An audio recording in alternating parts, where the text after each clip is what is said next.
Julio Jones remains one of the NFL's most productive wide receivers and figures to be the primary object of attention for any defense that lines up against him in the 2018 season, as he certainly was in the year previously. The 29-year-old finished last season with 1,444 receiving yards, the second most among all players, and his 3.08 yards per route run was the NFL's best mark, but he saw other forms of production come under criticism, including scoring, grabbing just 3 touchdowns, red zone production, and third down success.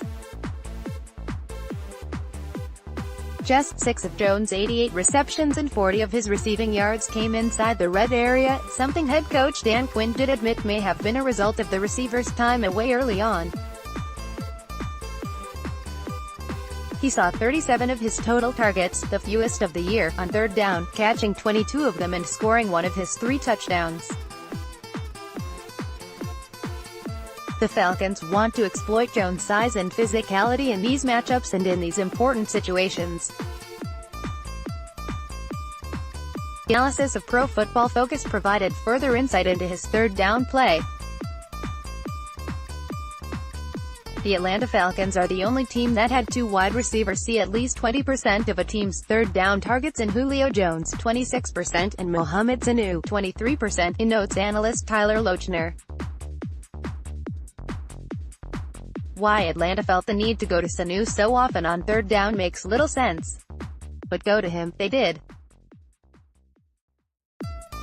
Sanu was targeted 33 times on third down, but unlike Jones' eventual distribution, was sought after by Matt Ryan was remarkable balance overall.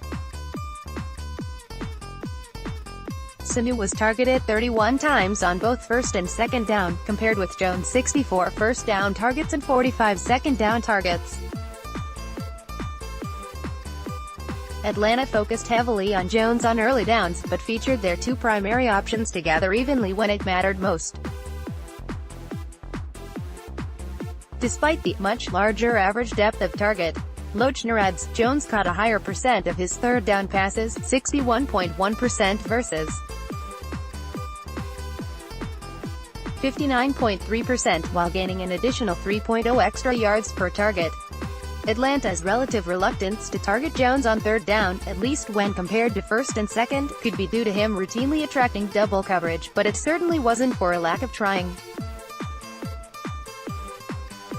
Last season, the Falcons ran 11 personnel, or the 3 wide receiver set, on 72% of their third down opportunities. Clearly, they want to air the ball out in this situation.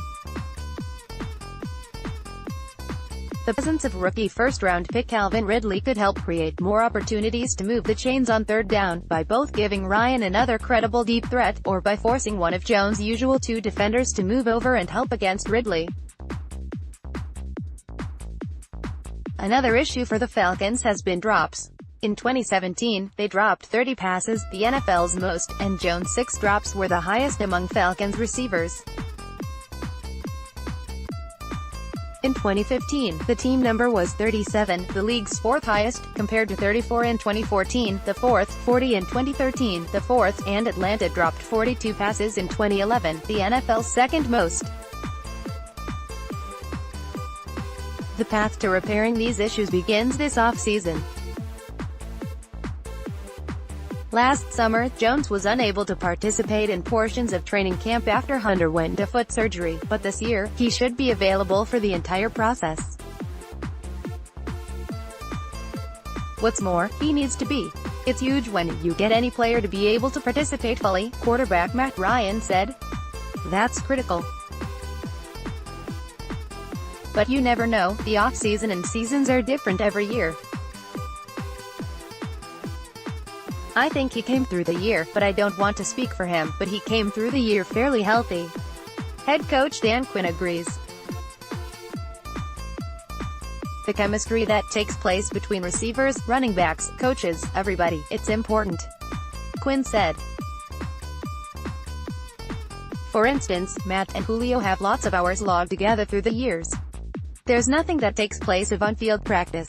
We are excited for guys like Julio who are able to work this spring and that timing for he and Matt, which they didn't do last year.